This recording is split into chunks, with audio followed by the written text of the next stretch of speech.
All right, hey everyone. So, getting everything set up, getting everything ready. Welcome to the channel. Thank you for tuning in. If you like this video or like to see more of this video, please like and subscribe.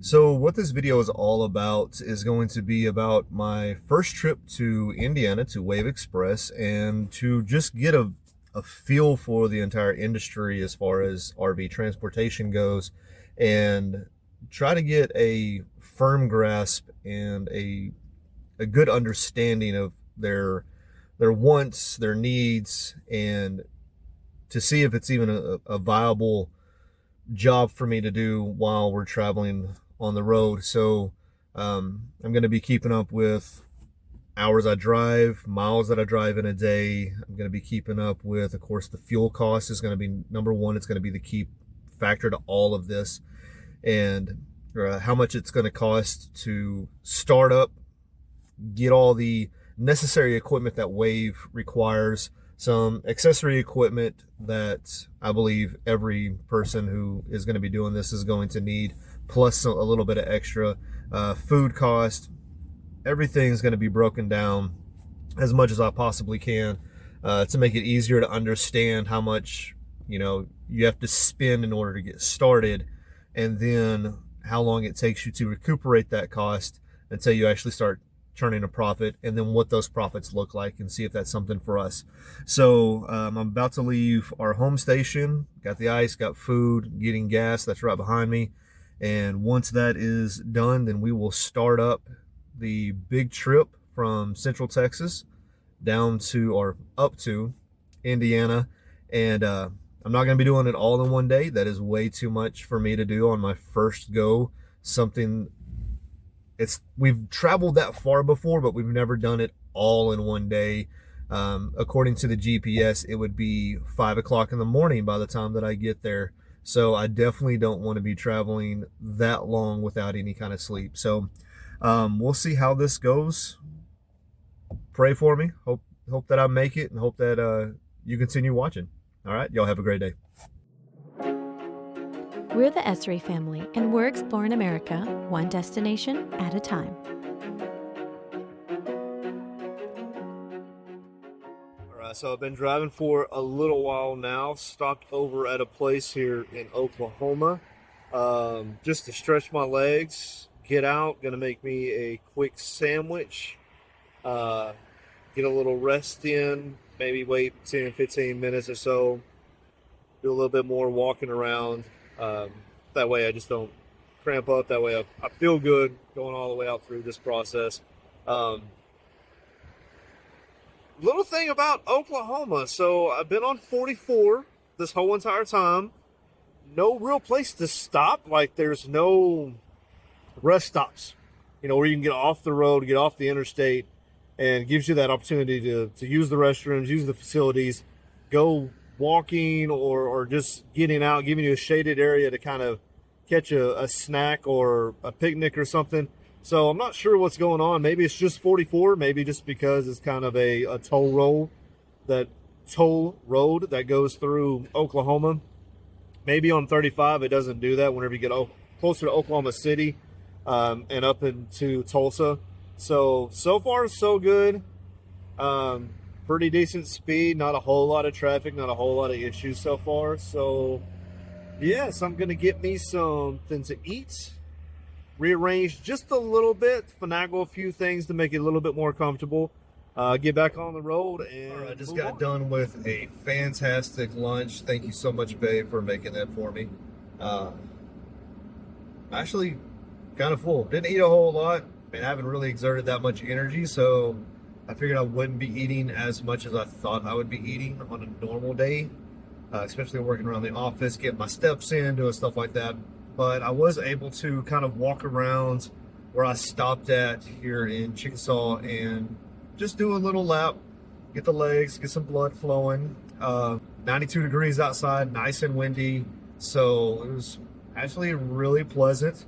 Gonna jump back on the interstate and travel until either A, I need gas, or B, I'm stopping for dinner. Or I have to go to the bathroom, of course. All right, let's go.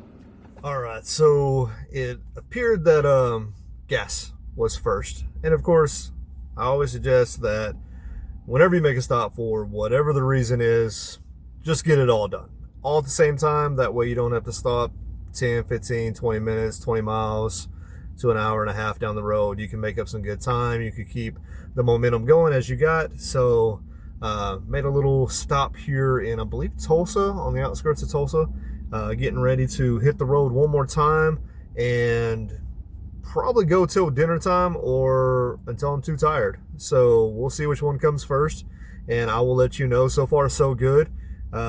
Pretty smooth roads, pretty non-congested, so that's really a plus where I don't have to slow down. No accidents so far, knock on wood. I don't have any around here, but hopefully we'll make it to a peaceful stop tonight, get a quick bite to eat later on tonight, do a little bit of walking, keep some exercise going, and then find a place to hunker down for the night. So all right, here we go.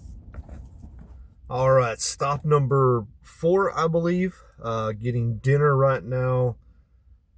Really good on the last fuel up that I did. So we will be hitting the road probably until it starts getting dusk. Dusk, nighttime. I really don't like driving whenever it starts getting a little fuzzy where you can't really determine because it's not really light or dark outside. So just one of my little pet peeves. So I'm going to be traveling for the next probably 2.5 hours and see how far I can get, and then stop over somewhere, get out, kind of show you a little bit of the setup of the truck as of right now, especially for the sleeping arrangements, and move on from there. So I'm not going to say it's been an easy day, and it's definitely not over, but it's been a pretty good day. Oklahoma, you did all right. After Tulsa, 44 kind of picked up. You started getting a little smoother.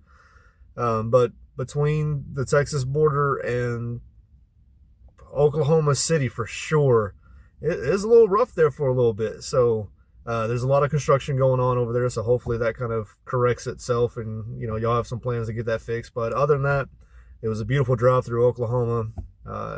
No complaints, no wishes, shouldas, couldas, anything like that. So it was all good. We'll see if I can get out of this little parking lot and get back on the road. Good morning. Stayed at the shaking. Stayed at the Flying J last night in their parking lot. Wasn't too bad. Let me see if I can't get out of my sleeping arrangement. Kind of show you what it is. I'm not even fully awake yet. I don't even have my contacts in. It isn't too bad. It's actually kind of pleasant out here right now. So here's my sleeping arrangement last night. Not one of the best sleeping arrangements. Definitely didn't use any covers. It was a little bit of warm, but it definitely worked out being out here. Really nice place. Got an overcast today, so had some people that came in and joined me last night throughout it all. So get my contacts in, have a little bit of bite to eat. Plan my next gas stop for sure, probably in the next 200 to 300 miles, which should get me almost probably a little more than 3/4 of the way there. So should be a pretty short trip to the hotel that I'll be staying at tonight. End up driving 11 hours yesterday. It was really nice. Started getting to that whole dusk thing where I told you I didn't want to be in. Started getting into that. So we'll try to make sure that doesn't happen again tonight and get us into a place that is going to be really, hopefully really nice. Whew.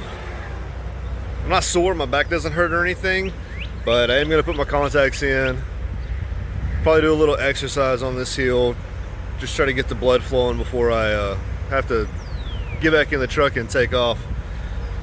So day 2, we'll see how it all goes. If you've never slept in a truck, like try to actually like full on sleep in the truck. it's more fun than camping, and I've done a lot of camping. So try it out, see what happens, you know, see if you can make it. See if my 6 foot, 6'1", 5'11" frame does not really fit very comfortably all the way across, so there's a lot of angling, and it's fun. So that might not be the permanent solution of me sleeping, but it worked for last night. There's a few other options that I have that I might try out and see what happens with it.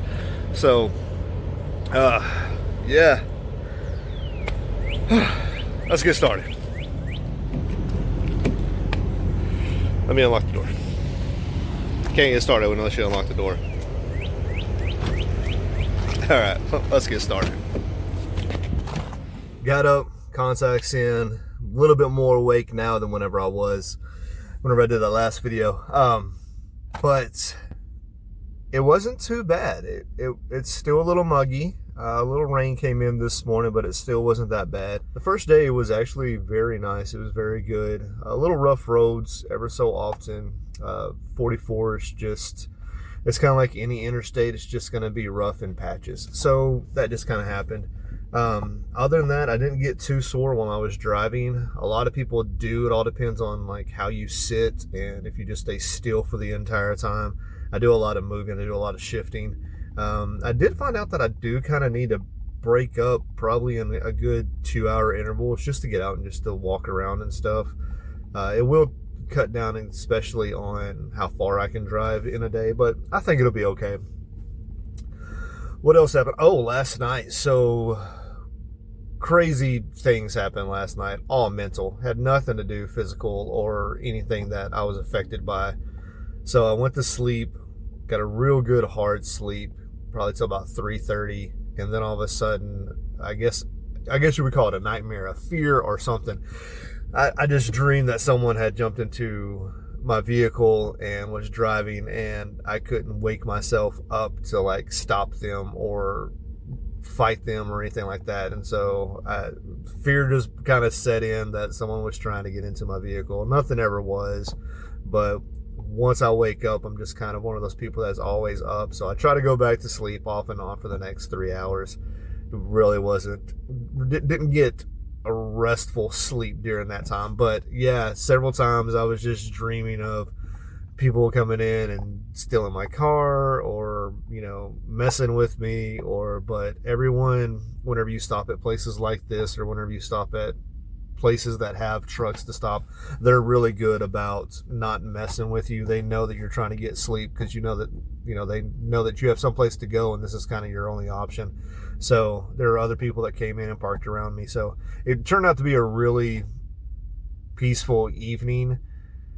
It got really hot in here, so there's some things that I'm going to have to do, especially during the summertime, to try to get this a little cooler. There are a lot of tips and tricks out there for other people, but I'll definitely let you know kind of where I am as far as all that goes. So got my drink, got some snacks, ready to hit the road, going to the next gas station. So my wife did ask me a interesting question yesterday whenever I got about halfway, and I haven't really pondered on it that much. I might a few days down the road after doing all this. But she said, "Are you lonely yet?" I don't know. I mean, for some people, I can definitely see that a loneliness factor would set in. I mean, you have no one to talk to. You have no one to look at. You have no one to kind of let you know give you opinions or options. And so you're just going to have to make it all your own. I know how to compartmentalize really well. So for me, I mean, it's not anything new that I haven't done. I was in Iraq for a year, so I had like some comrades that I could listen to, but there was a lot of times where we just traveled for 4 to 6 hours. And of course, you're in a Humvee, it's very hard to carry on a conversation. So traveling by myself, doing everything that you're supposed to be doing while traveling and feeling like you're lonely just really it's never really occurred to me. So as of right now, no, I mean, do I miss my family? Do I miss Jasper, Justin, and Ariel, and of course my wonderful wife? Absolutely. I mean, when you love someone that much, of course you're going to miss them.